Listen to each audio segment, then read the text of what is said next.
matter expertise. And we offer 3 value-added services to small business owners.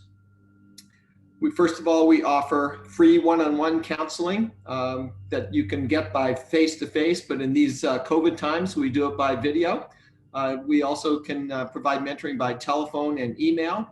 And you can access our mentoring by clicking the link that you see on the screen there, or you can go to our website, fairfieldcounty.score.org, and click on the Request a Mentor link.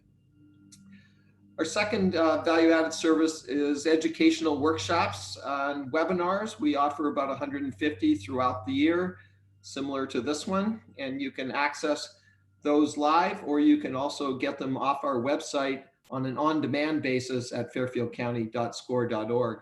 Lastly, we have extensive resources on our website, including access to subject matter experts that you can access there through the website. Our next live webinar will be tomorrow, Friday, July 10th at noon, and the topic is Lessons from the Restaurant Business Frontline in the Early Days of COVID, with Bill Tide presenting.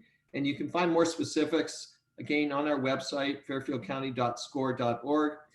And I'll just go over a few ground rules for today. We have set aside time for Q&A at the end of the presentation that Jeri Ann's going to make. So if you have a question, please use the chat window at any time during the presentation. You can just type in your question there, and you can access that chat feature by just hovering your mouse over the bottom part of the screen.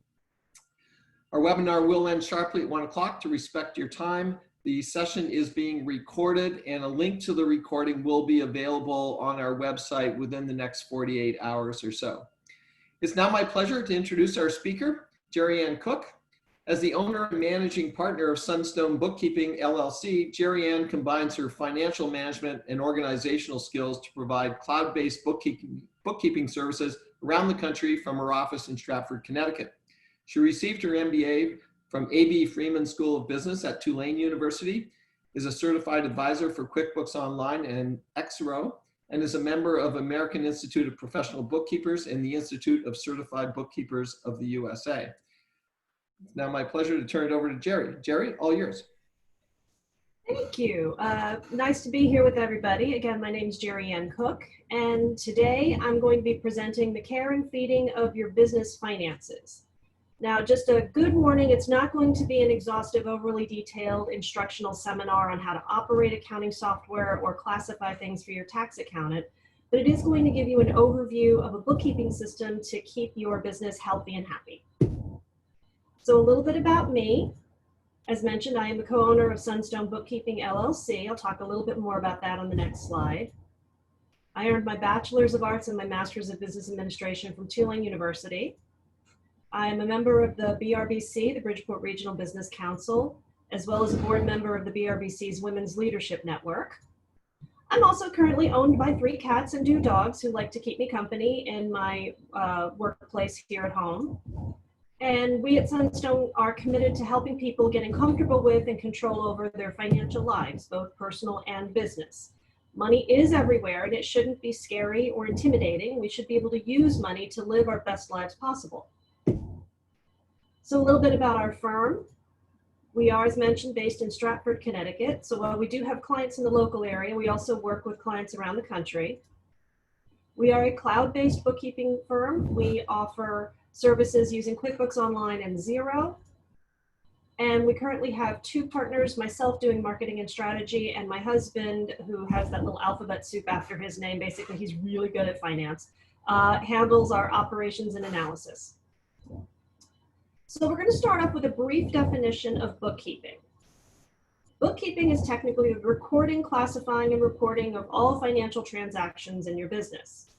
This includes accounts receivable, accounts payable, and payroll processing. It can include tax prep if the bookkeeper is properly accredited, and it can include auditing if the bookkeeper holds a CPA license as well. And these can be performed by the business owner, by an employee, or by an outsourced bookkeeping or accounting firm. Now, at this point, most attendees, at least internally, are feeling a little like one of these 2 images, which is understandable because usually bookkeeping and accounting seminars from this point forward go to A lot of intricate industry techno jargon, but for you, I'm taking a different approach. And to help me, I would like to present our models and corporate mascots. These two lovely fuzzballs are my dogs, Biller and Hiela. Those long names are what the American Kennel Club asked us to put on when we register them. They're both Icelandic sheepdogs, one of the older purebred dogs in existence, with evidence of them back to the Nordic tribes in the 9th century. They are Iceland's national dog. They've only been in AKC competition for about 10 years. And as you can see, our girl Hiela got in early and she earned her championship status, but she came to us as an adult after her pageant days, and she's enjoying a relaxing retirement life with her half-brother Biller. So these two are going to help me in comparing how to organize and manage your business finances with how to care for and raise pups. Because come on, we all know and love pups here, right? So first on the list is nutrition. We dog owners and carers take a lot of time and a lot of research into the best possible food for the breed, the size, the jobs, and even our budget for the pups. And of course we do. We know food and water are vital to our dog's health and well-being. The equivalent to your business financial organization is your transactions. Now, I know most of you are thinking, it's the money, right? Well, yes, the money going in and going out is vital, but you need to know the details behind that money. Specifically, the transaction records need details that are appropriate for your industry and your business goals. So for example, keeping with the theme at the moment, if you're a dog groomer, knowing the different types of brushes or bladed instruments you purchase might be a detail you want to track for spending. If you rent a building for your business, you'll want to know what your rent, your taxes, and your utility costs are, as well as your furnishing and fixtures. And whatever business you're in, you're going to want to track the revenues by the different categories for the products and services you sell. Whatever categories you want to look at for trends should be explicitly put into your financial organization system. Now, you don't want to go crazy. You'd go insane with a really long report that lists every single thing. But consider what your business goals are and how your income and expense tracking could provide you the information that helps you reach those goals. Oops. Now, the food is important, but so is having it in the cupboard to feed the dog. So similarly, having your financial receipts, statements, invoices, bills, reports, and other paperwork available to enter into your system is vital. Now, the image of the box overflowing with receipts and papers is very popular in comedy skits and comics because it's true. I have received large boxes of paperwork from clients that needed to be organized, and to be honest with you, I was thrilled because that meant I had the information. One thing bookkeepers do not like to do is guess. We like to have backup to explain our entries. And yes, the paper pile works, but it can get a little overwhelming, which is why cloud storage is a fantastic tool. Most of the popular accounting software applications have an attachment feature. You can actually attach a PDF or an image to all the transactions as backup. So if there's ever any questions, you can look at the information that was used to enter it into the accounting software. Now, at this point, a lot of business owners are like, oh, that's a lot of extra time. I got to take this to the scanner. I have to put it in. I have to save it. But guess what? Your phone can help you do this. Many file share and accounting applications have a scan function that integrates with your phone's camera. So let's say you go into the store and you pick up some cleaning supplies for the office. You use a credit card and you get a paper receipt. You open up the application, take a picture, decide where to save it. It's in your files ready to put into the accounting software or possibly in the accounting software soon thereafter. And yes, I have heard a lot of folks tell me that's still too much work. I had one client who actually said he didn't think he'd be able to do this. It's just one more thing he had to do. I said, all right, I get it. It's kind of tough to use the phone for something new. Hey, how's your granddaughter doing? Oh, she's doing great. Let me show you all these pictures I have on my phone. Oh, I get your point. And he has sent me information by photos on his phone ever since. Now, another issue that comes up with cloud-based accounting and file sharing comes from the headlines of record hacking. And yes, that's understandable. You should always review the security protocols of any software you use. Look for things like two-step authentication, where you need a password and a separate security code sent to your mobile phone or your email. Also, when you see SSL, that stands for Secure Sockets Layer Protocols. That protects your data in transit between your storage application and your servers. And zero knowledge encryptions. That's where you cannot save your password to your browser. I know a lot of us do that for things like Facebook. Not a great idea for your financial software. One important thing though is you shouldn't think that desktop-based storage alone is the solution to keeping your files safe. I had another client express her uneasiness with having everything in the cloud because anybody could get to them. And she wasn't really assured by the explanation of all the protocols. So I pointed to her business laptop, which is the only one she had for the organization. I said, hey, can you hand that over? She gave it to me. I put it in my lap. I looked at her. I said, now what? So she gave me that long, understanding look of the impish little trick I played. And she said, okay, you've made a good one. So in other words, you need to have your business finances to have your business have a nice full belly, so to speak, of food. So make sure it's in the cabinet at all times. Now, another important aspect of owning a dog is routine. Now, Hila may not know what a clock is, but she certainly knows when it's time for her walk. Dogs like routine, such as walk schedules, feeding schedules, and brushing and baths. And it's important for their mental health because there's comfort in knowing what's expected of them. But for your business, you should also have routines. Record keeping and workflow should align to your natural business routines and not the other way around, except for the tax authorities. Please, please, please follow those deadlines with utmost strictness. So go through your customer workflow and align your financial ones to suit. Now, you probably have several workflows in place already. For example, if you have employees, you have a deadline and process for payroll, either through yourself or through a payroll company, as well as scheduling the payments for employee and payroll taxes. Also, you have a register, you close it out at the end of the night. You count your cash and you gather your checks.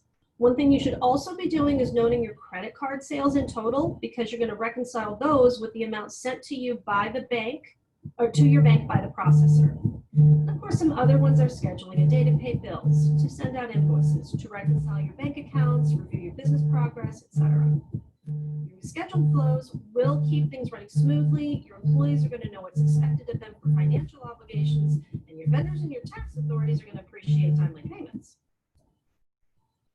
Now, one routine that's very important to implement is to only use your business funds for business expenses. There's a very important accounting principle called the economic entity assumption. And that states a business entity's finances should be kept completely separate from everything else. Those of the owners, those of the partners, those of the shareholders, and the related businesses. So not only do you need to avoid making personal expenses from your business funds, if you have more than one location that's a separate business, you need to keep those separate as well. Now, this is something taught to baby accountants' heads from day one of class. And the Internal Revenue Service and your state tax authorities frown very, very deeply on this. It does, however, happen a lot. In fact, about 3 years ago, Chase issued a note to some of its business customers because Chase was noticing a lot of activity on its corporate credit card accounts that didn't really appear to be business transactions. So we know, everybody knows it happens. You still should try to have zero personal expenses paid by company funds, with the obvious exception of paying yourself based on the business structure you and your attorney and your tax preparer, tax accountant have chosen. There are ways that you as the business owner can take out money, but you need to come up with a plan with the help of your tax accountant to make sure that you and the business are protected. Oops. Now, I'm sure all of us who own dogs have grooming sessions where it's been amazingly obvious that nobody has brushed the dog in a while. And as you can see here, this is what happens when you don't get a chance to routinely brush out 2 Icelandic sheepdog coats during shedding season. I know, it happens. Sometimes routines fall through the cracks. We have the best of intentions, we have routines in place, but for whatever reason, we just don't follow through. What we did though, was we went to our groomer in town because we were about to have Icelandic flu all over the corners, perilously close to developing language skills. So we had the town groomer get a Brit, take them in for a quick brush out, resulting in a massive fur being brushed off in a place that isn't where we live, and 2 much happier, slightly more slender dogs. Now, the same goes for your financial books. Sometimes you have all the right paperwork, all the right details, but you just haven't had a chance to get everything entered into the software or categorized. It is very important you get everything caught up because like dogs, your books are not self-grooming. Rearrange your schedule, outsource the work, whatever needs to get done based on your comfort level and your budget, but you need to get it updated. Your tax prep will be faster, you'll be able to plan your business more effectively, and believe it or not, your stress level is going to be a lot lower. Next, we have training. Now, Gila and Miller are both really great learners. With patience and incentives, aka bacon bits, they're still able to learn new skills at 10 and 11 years old. And it is very important for them to learn because it helps them know how to behave in certain social situations and it helps keep their stress level down.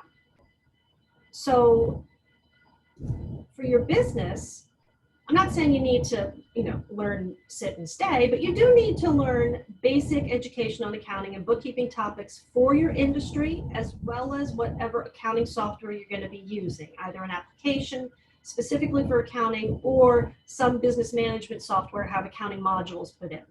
Now for the software, there are loads of options that the developer can provide, from tutorials to help desks and courses.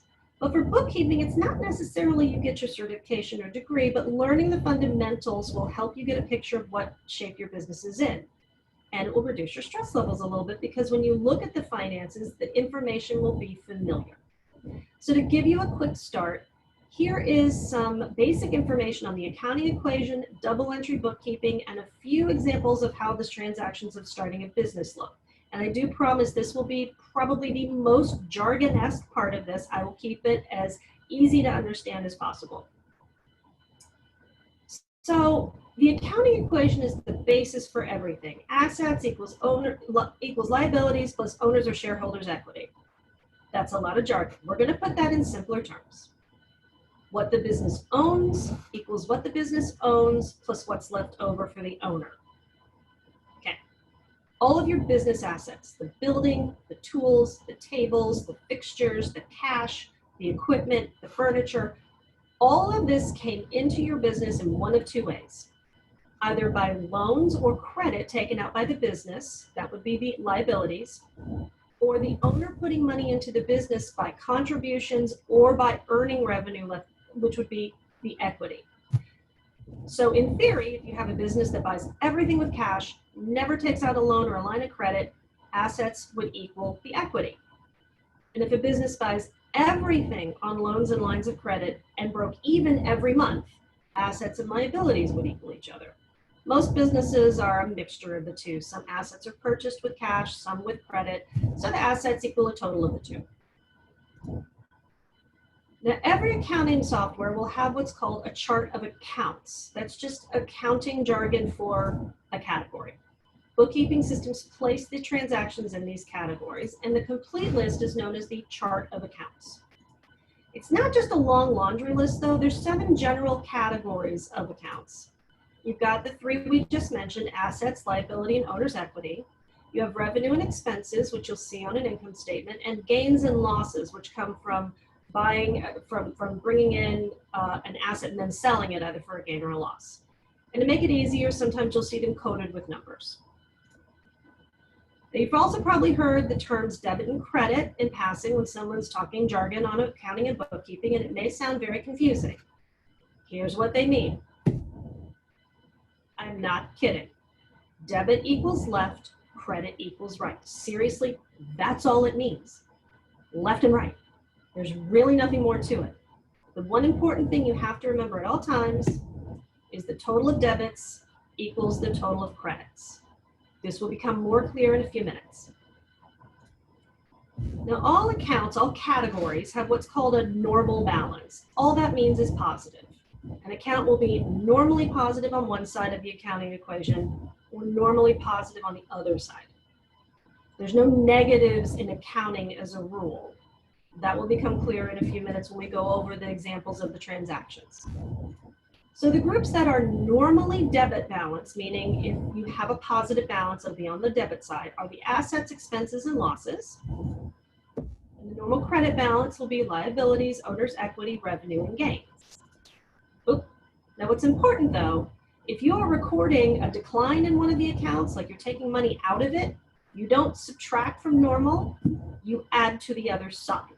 So for example, if you are recording a transaction where you're spending some cash, in the background of your accounting software, it's going to put the same amount on the credit side. You don't subtract it from the debit side. So this is the basis of double entry bookkeeping, which is in the background of all of your accounting software, Xero, QuickBooks Online, QuickBooks Desktop, FreshBooks, whatever. Every transaction is going to have at least 2 different accounts. That is the double entry portion of the definition. And the total of debits and credits within every transaction is going to be equal. No exceptions. Now, you could have more than one debit and more than one credit. That's not a problem as long as the combination equals each other. So as an example, we're going to take a fictitious business called Puppy Love Grooming Salon. We're going to go over 6 examples of business transactions for the startup, how they're structured in a double entry business bookkeeping system, and how everything stays balanced between debits and credits. So here are the 6 transactions we'll go over. She makes an initial investment of $50,000 from personal funds. She takes out a business loan of $100,000 for a building. She's going to purchase 3 grooming tables by check. She's going to purchase $500 worth of office supplies by credit card. She's going to have $450 of revenue the first day. And she's going to make 1 payment to her loan company of $1,000. So Mary decides to start the business with $50,000 of her own money. So going from left to right, remember debits on the left, credits on the right. The business checking is debited by $50,000. It's an asset that's increasing. And because it was her personal money, the equity is increasing by $50,000 as credit. Assets go up by $50,000, equity goes up by $50,000, and everything balances. So next, Mary decides to buy the building for her salon. She doesn't, however, have the $100,000 to pay for it outright, so she goes to a bank and gets a loan for the full amount. We debit the building account for $100,000 because it's an asset that's increasing. And then we credit building loan because it's a liability increasing.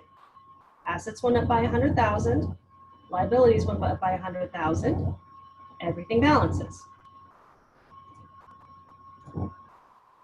Mary then calls up a table manufacturer, Sleeping Boar, and decides to pay for 3 tables at $1,500 each from her business account, totaling $4,500. Now, equipment is an asset, so we debit it by $100,000. I'm hearing that I've got some static, but I don't have anything going in my background. 1 second.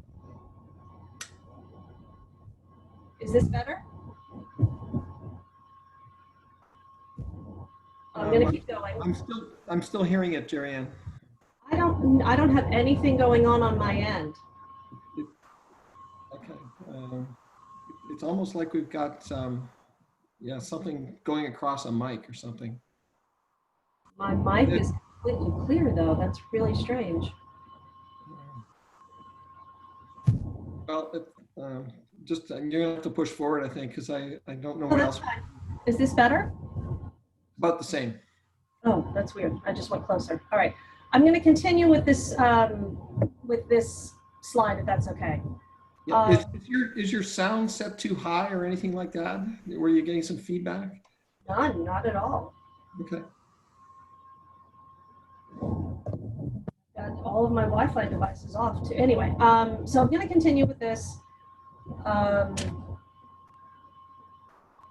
So she purchased the equipment, went up for $4,500 because an asset increased. However, for the business checking, which is also an asset, we're decreasing by $4,500. And remember, we're not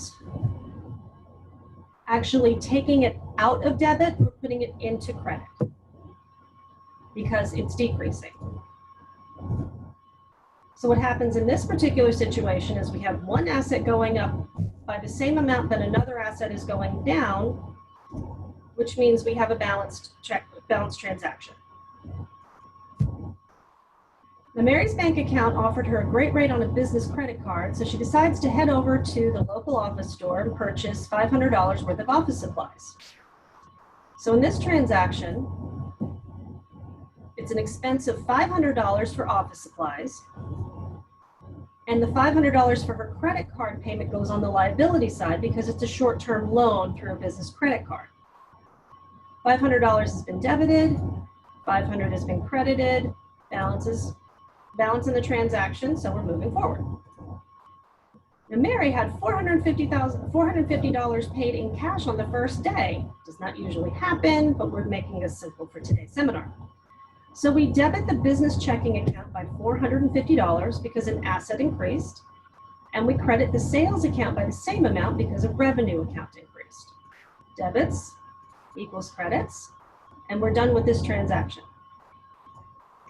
Now, a few weeks later, Mary has to make the first payment to the bank that loaned her the money for the building. And unless you're really, really fortunate, loans come with an interest rate because you're paying for the ability to use somebody else's money, in this case, the bank's money for a purchase of the building. And Mary is not very, very fortunate, so she does have to pay interest on her loan in each payment. For this initial payment, her principal and interest will be broken down this way. Her loan principal is going to actually decrease. Now remember, the principal of a loan is going to normally be credit because it's money owed to another entity. Because this payment is going to apply against that principal, the loan goes down or is debited by $690. Her interest portion of the payment is an increase in the interest expense account, so we debit interest expense by $310. And since the business checking account is being used to pay this, it is decreasing by $1,000, so we credit the business checking account by $1,000. So we had an asset decrease by $1,000, an expense increase by $310, and the liabilities decreased by $690.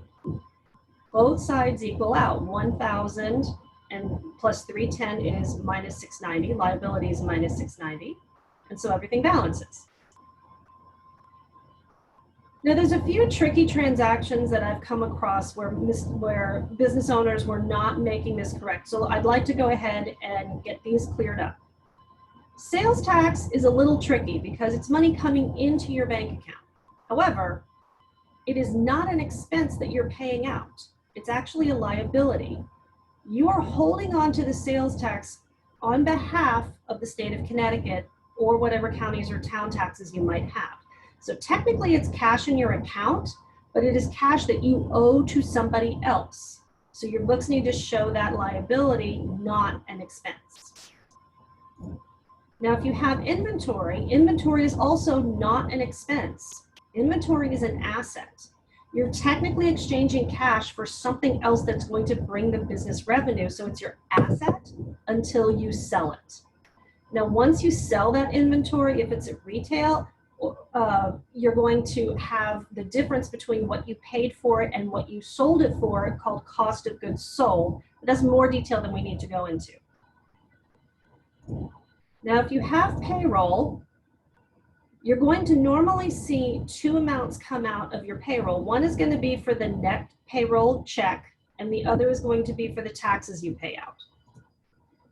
The problem is it's a little more complicated than expenses because of withholding. Again, similar to what happens with sales tax, the employee portion of the tax that you're withholding is a liability. That is money you're holding on to pay to the governments at a later time. However, the amount that you are responsible for paying is an expense, so that needs to be separated out. In addition, for payroll itself, the wages before the deductions, as in if you're paying an employee $20 an hour for 30 hours a week, that total is your expense of salaries and wages. So for that, it's actually done through a journal entry, and your payroll provider, if you're using somebody like Paychex or ADP, they'll help walk you through all of that through making sure that it all gets grossed up for your taxes. Now, next on caring and feeding your business finances is the regular checkups. And Sheila's ready. Now, annual checkups aren't exactly high on her fun things to-do list, but she does love the car ride. going to the vet regularly to have her vitals measured, her teeth examined, and her body checked from nose to tail are very important to make sure she stays on the road to good health. And for your business finance checkups, these are your financial reports. They provide insight on how well your business is performing and what changes you might need to make to improve. So we're going to go over the two most common reports, the balance sheet and the income statement. So this text should look familiar because we went over it just a few minutes ago. Assets equals liability plus owner's equity. That is the balance sheet in total. You will see assets, liabilities, and owner's equity. It is a picture of what your business looks like in terms of everything in it. Now we can take a deeper look at the business by comparing current assets and current liabilities. What I mean to say that is current means anything within the next 12 months. Conversely, fixed or long-term means anything beyond the next 12 months. So current assets are anything that is cash or can be converted to cash within the next year. So your checking accounts, your savings accounts, your accounts receivable, and your stock inventory. Fixed assets are called so because they're more fixed in place. You can't easily convert those to cash, buildings and equipment, for example. And current liabilities are what you owe within a year. So your credit cards, your vendor accounts, and the next 12 months of your loan payments. And your long-term liabilities are things beyond a year. So that would be anything in your mortgage or your loan payments beyond the next 12 months. So this is a very basic example of a balance sheet. Now, sometimes you're going to see a balance sheet where the assets are above the liabilities and the equity. I personally prefer to see it this way because you see the balance right there in front. And you'll also see here that the assets and the liabilities are separated into the current and fixed or long term. Now, one thing you need to keep in mind is the balance sheet is a snapshot of your photos. It is a single frame picture. It only looks at one day in the life, so to speak. A lot of businesses will compare balance sheets from month to month. Your tax preparer is going to need a balance sheet at the end of the year to be able to prepare your taxes, but it does not represent a period of time. What information does this report provide you in terms of business health? Well, if the liabilities amount is smaller than the assets and the equity, you can say at a pretty quick glance you're doing okay. Now, if your liabilities amount is larger than your equity, your business owes more than you can claim as an owner. So you need to take a look at your bills and your revenue figures a little more closely to see how to improve things. Now, if your liabilities are greater than your assets, that means your equity is negative and you really need to take a hard, close look at your business practices. Now, take an even deeper look, as I mentioned earlier, you can take a look at current liabilities and compare it to current assets. That's known as your business's working capital. If your current liabilities are greater than the current assets, you might have a liquidity problem in your near future. Now, the financial report most people think of is the income statement or the P&L. And as it says on the label, this report lists your business's revenue, the money you brought in from services rendered or products purchased, your business expenses, and takes the difference of the two. And if it's positive, awesome, you made a profit. And if it's negative, not so awesome, you had a loss. In theory, you could have a result of zero or a break even, but I have personally only seen this in textbooks. So here's an example of a basic income statement. You have income at the top, direct costs from earning the income, which is cost of goods sold. That's usually coming from the amount that you sold within your inventory value. Then a list of expenses and showing the net profit at the end. Now, what's important here is that unlike the balance sheet, your income statement looks at revenue, expenses, and profit over a period of time, not just one day. You see at the top of this report, it says month ending 30th of June. You could look at income statements day to day, but you'll probably get a false impression because if you pay the electric bill on a slow day, it's going to look like your business is tanking. So most businesses will look at the income statements on a monthly, quarterly, or yearly basis. Again, this is something that you'll be giving to your tax preparer at the end of the year. You can also, depending on your software that you use for managing finances, you could allow for custom date ranges if you have a fiscal year that's different, or if you want to test how your business is performing before and after a new service offering or product offering. Now, all of the accounting software options are going to have balance sheet and income statement at the top of the list. as well as your business management softwares. Now, there's also other reports such as the statement of cash flows, aged accounts receivable for those of you who bill their clients and want to know how quickly they pay you, aged accounts payable for those of you who are billed by your vendors to see how quickly you're paying them, and many others. Now, something we don't want to think about but is critical is injury and illness care. Poor Biller and his cone of shame. It's the evidence of a boo-boo that needs to heal. I promise you, he did not have a single boo-boo. He got many good boys and lots of bacon pieces for this humiliation. And you can't always prevent a dog fight or a skunk encounter or a tail sprain. I'm not kidding. Keela sprained her tail wagging too close to the fence, and it was very sad. So we do take our steps to make the dogs happy and healthy and safe, but sometimes things happen. And the same goes for your business. Boo-boos will happen. Your store could get burgled. That printing machine that cost twice as much as the last one only worked for half the time and you need to replace it. You need to have contingency plans for these financial oopsies. Things like a line of credit, business insurance plans, and emergency cash loans. Now, these plans are best discussed with your insurance agents or your lending agents, and you absolutely never want to be in a situation where you can't make payroll. So these are definitely consultants you need to speak with to make sure you have all of these plans covered in case of an emergency. Now, finally, in how to care for our pups is vaccinations and preventative medicine. Now, as we mentioned earlier, no matter how well we take care of our little guys, we cannot prevent all bad things from happening to them and entering their world.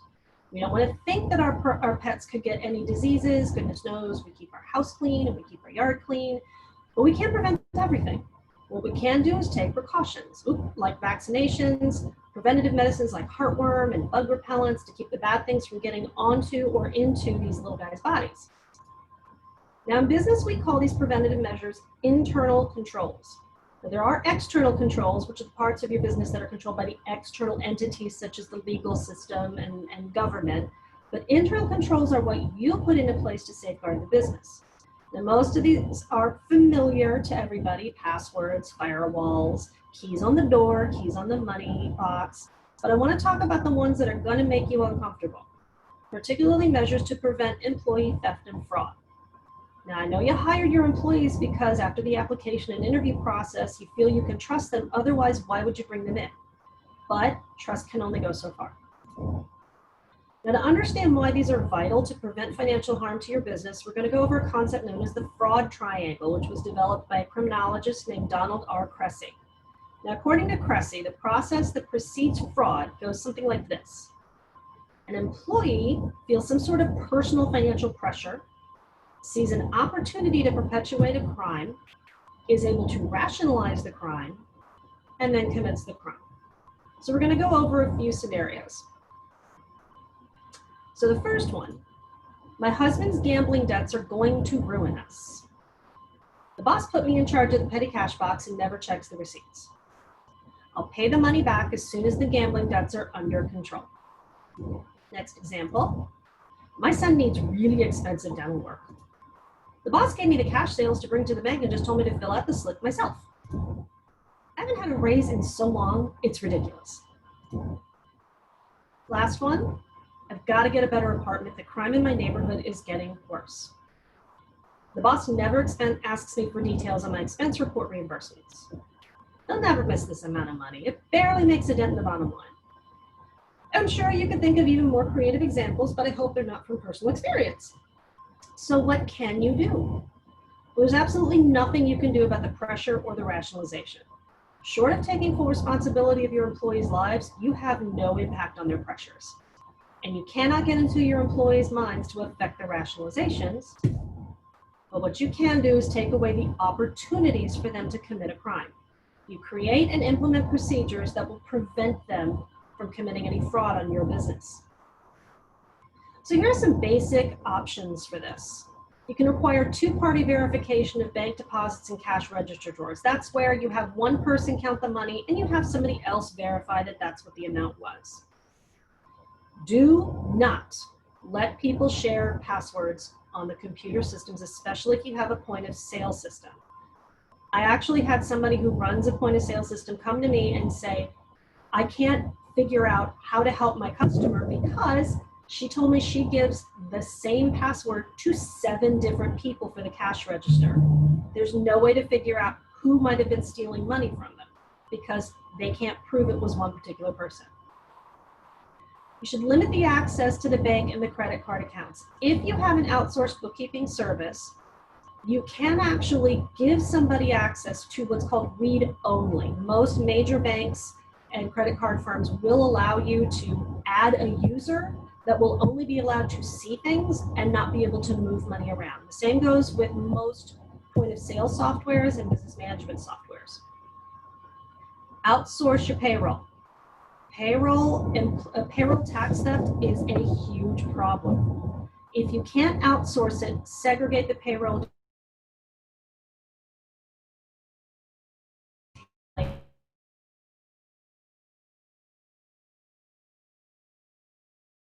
And petty cash payment. Jeri Ann, you're breaking up. We lost you for a minute. Where did I leave off? Just back up one slide. This one? The one before. Yeah, right there. Okay. So these are no, too far. Petty cash. Somebody just said petty cash. Right here, internal controls. Yeah, go ahead. There we go. All right, so I'm going to start over on this one. So basic options: require two-party verification of bank deposits and cash register drawers. Have one person do it. Have another supervisor check it. Don't share passwords on your computer systems. Limit the access of your bank and credit card accounts. You can give read-only access to people who need to look at it, meaning they can look at your transactions to record them for a bookkeeper, but they can't move your money around and they can't make payments or make deposits. Outsource your payroll or segregate the payroll duties so one person is not in charge of it. Require receipts for all reimbursements and petty cash payments.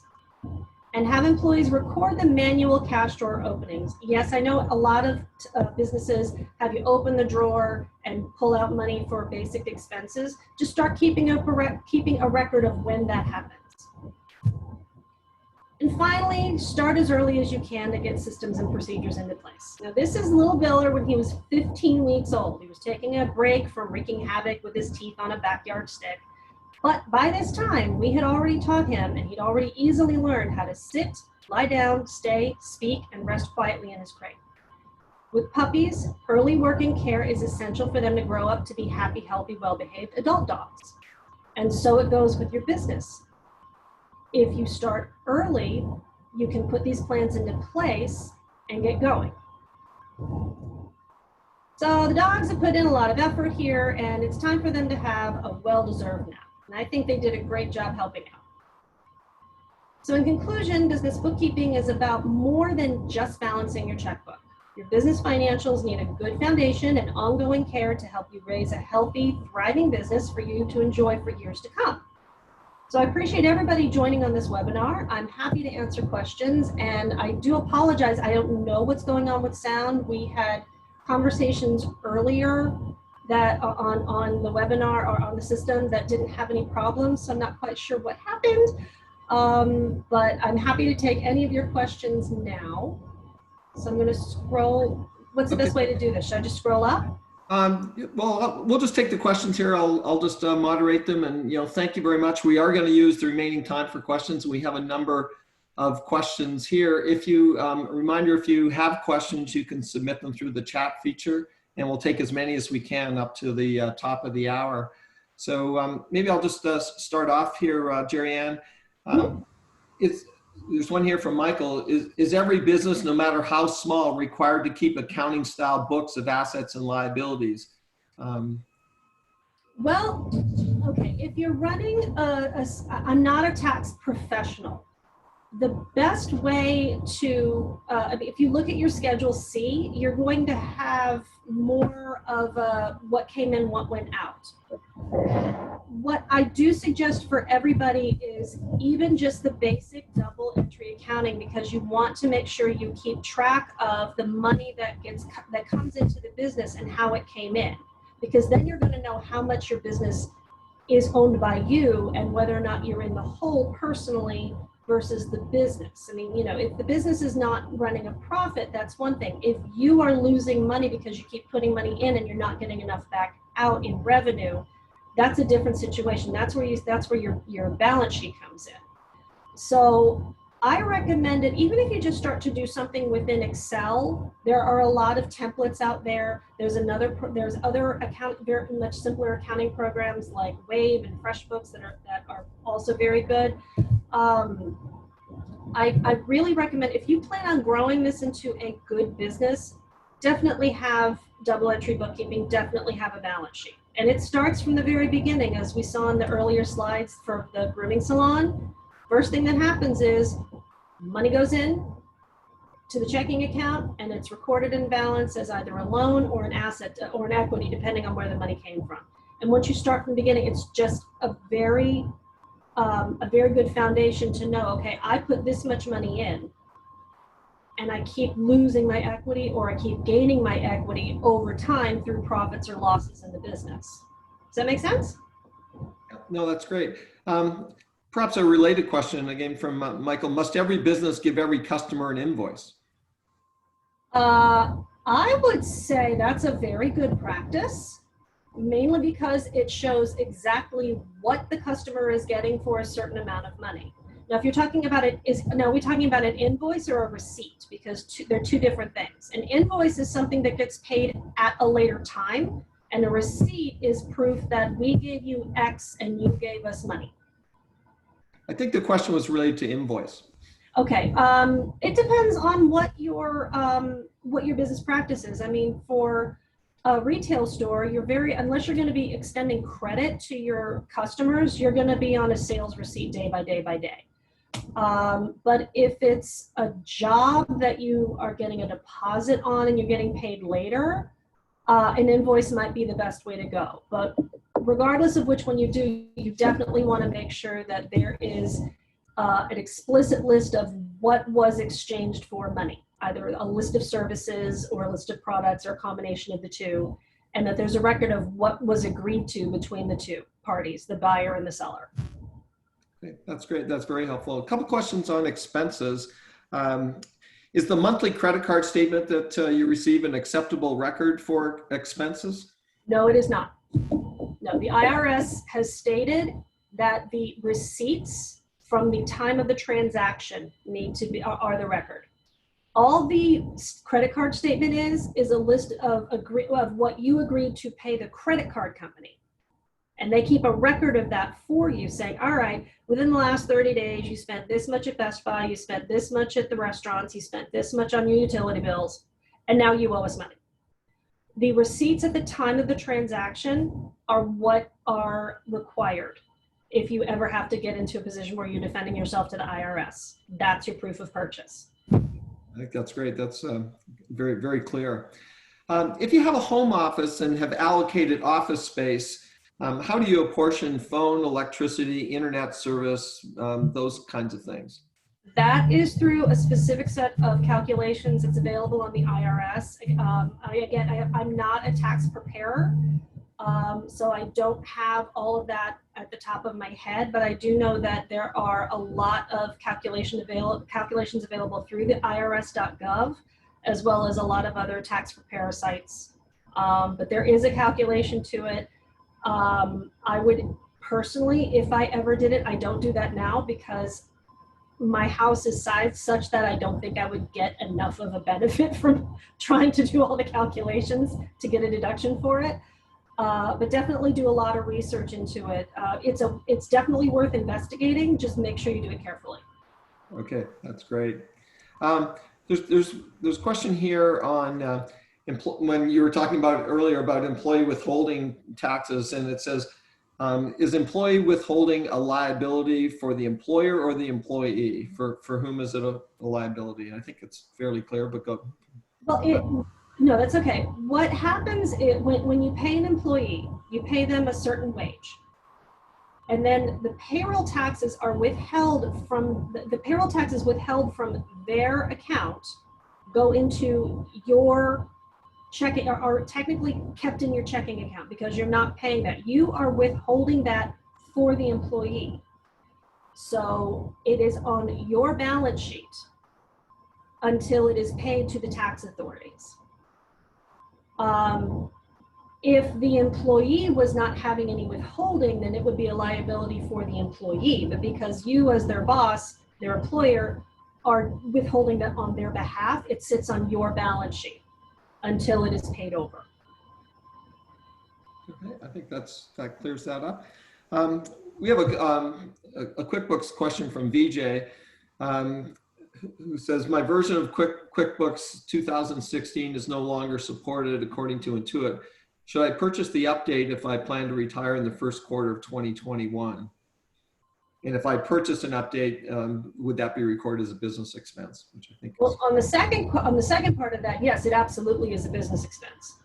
As far as should you purchase the update, I would tend to err on the side of yes, because you want to make sure, I mean, if you are having problems with it, then I would recommend going ahead and biting the bullet to make sure that you do have that. Now, I wouldn't recommend at this point if it's only for a year, or actually less than, we're in the third quarter now, aren't we? This has been a weird year.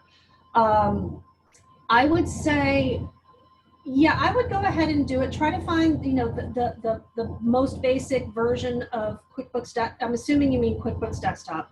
Buy the one that you need at the minimum, and make sure everything does work and it still offers all the features you're looking for. But yeah, it definitely is a business expense because it is running the financial organization of your business. Okay, that's great. Just a clarification from the question from Michael earlier when we were talking about, was he referring to an invoice or a receipt? He's subsequently clarified he was referring to a receipt. So should every client be given a receipt? Absolutely, yes. Absolutely. Number one, it is proof for you that you earned money from from a client or from a customer. And number two, it outlines exactly what you gave that customer for the money that they gave you. So always keep your receipts. I'm not a tax person, I'm a bookkeeper person. I say definitely make sure there is as much paperwork. You can send them an electronic receipt. I don't know if you've noticed at places like Staples, you can automatically have a receipt emailed to you as opposed to printed out. So if you're worried about paper, just send them, get a point of sale system that offers an email send. And then there is a record of it coming out of your system and going into their system. But definitely, absolutely, just like you need to keep all of your receipts on expenses, you need to make sure that there's a record of what you gave to a customer for money. We do have time for a few more questions. So again, a reminder, if you have more questions for Jeri Ann, you can submit them through the chat feature. I've had a couple of questions about will slides be available. Just to reiterate, the session is being recorded, so you can go back and get both the sound and the slides from our on-demand webinars from the website. And there will also be a recording of this Q&A session as well. So again, if you have more questions for Jeri Ann, we have a couple more minutes. I know this is not everybody's favorite topic. I admit that I'm one of the weird ones who really loves doing this, but it is essential to make sure that there's a good foundation for your businesses. It is a lot easier once you start getting into the hang of things. I think a lot of people are put off by jargon and the worries about the IRS and tax, but basically what we're talking about is just keeping records and making sure that your records are up to date and that people can't mess with your records, that you protect your business from protecting its assets and protecting its systems. Jeri Ann, we have another a question here. Russell is asking, my auto mechanic is a solopreneur and does not give me receipts, even though I've asked him many times. What do you suggest? He's very good at being my mechanic for 15 years. Well, you could make your own and have him sign it. I know that sounds kind of silly, but I mean, if you're asking about this is this for a business vehicle that you're worried about, or is this your personal vehicle? perhaps we could just wait and Russell could clarify whether it's Yeah, a business. that's what I'm asking. I mean, if you're talking about you personally going to a business and they don't give you receipts, it's partly used for business. Oh, you need to make a receipt. You absolutely need to. If anytime that it's a business expense, you need a receipt. And if he won't make one, you have two options. You could make your own and have him agree to it, have him initial it or email it or sign it or acknowledge it or something. I don't, that gets a little bit tricky, but it's, maybe it'll get him used to doing it. Or you find another mechanic that's willing to actually treat your business expense like a true business expense. The checks are actually proof that you paid it. That could, I would say though, still get a receipt just to make sure you've got a record of it, of what work was done, because there's not enough room on any checks memo section to put down everything that they did on your car, especially if it was something complicated. I'm a little concerned about the auto mechanic for not giving you receipts though, because it means he's not able to track his revenue extremely well. You need to do what you're comfortable with in this, but my initial reaction is you need to have some sort of record. Yeah, it's very odd that somebody would not give a customer receipts, regardless of if it being a personal or a business account, individual or business account. It's very strange. Keep the best records you have. Like I said, maybe as just kind of joking, kidding with them, say, okay, here's what you did, and I'm putting this down for my taxes. Can you just sign this to verify it's what you did for me? And see how he reacts. If you've been going to him for 15 years, he'll probably understand. I think that's good advice in the circumstances. We do have one more here. And do you have any idea of how many audits the IRS does compared to the number of businesses in the U.S.?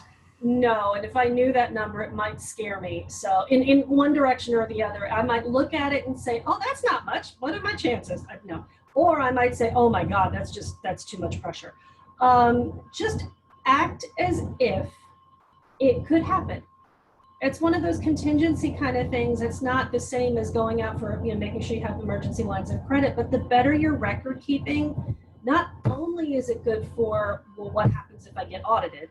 It's good if you need to go for a business loan. It's good if you want to determine whether or not it's going to be feasible to add a location or hire employees or retire. All of these things are dependent on you having good, solid records. Because you cannot build your business, you cannot sell your business, you can't operate your business, and you definitely can't have an easy time at tax